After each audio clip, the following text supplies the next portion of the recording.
And one of the early conversations was, we need to inform the head of state, president at the time.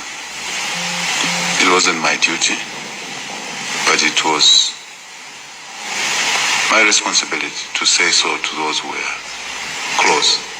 And they did that as a family. And the president announced the date.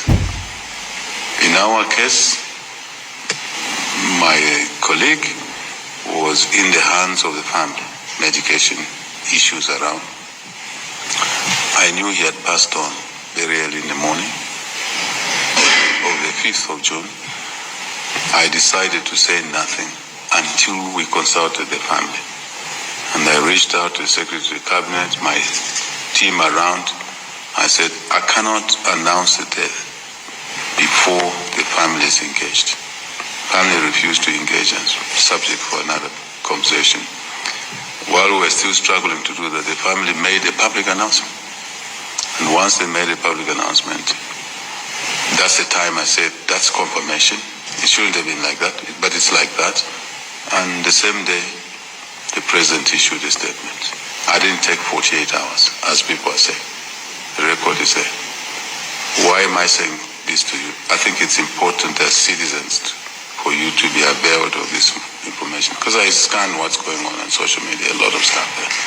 So that's the circumstance that we find ourselves in, but the point is that that's our desire to bury him here. I know amongst yourselves there's probably polarization of views, but really, he was not an ordinary citizen. He was president. He's the only president who lived after leaving office and went to his Lord with his immunity intact. Those who lived before him after the presidency, they all had their immunities tampered with.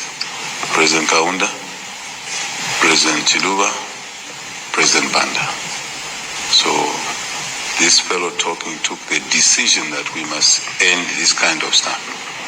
So again, contrary to what is being said in the public media, facts are there staring at us. Whether we bend them or not, they are there. But let's honor him by burying him here. The issue of what issues surround it, I think it's a discussion after the burial. We are trying very hard on your behalf. But if we don't manage, it's because of not trying. Ultimately, it will be an issue beyond our control. I took this reasoning myself to explain this to you as citizens. We'll continue to explain. You've seen the statements we've made. The confusion around seizing the national mourning was because of that Wednesday, when we should have received him, and we had extended mourning by 9 more days. But then Wednesday came, you know the Wednesday I'm talking about. We couldn't continue mourning in perpetuity. It's got no connection to the issue or the desire to bury him with full military honors. Absolutely not. And we said the families, if they're willing, we are able to engage.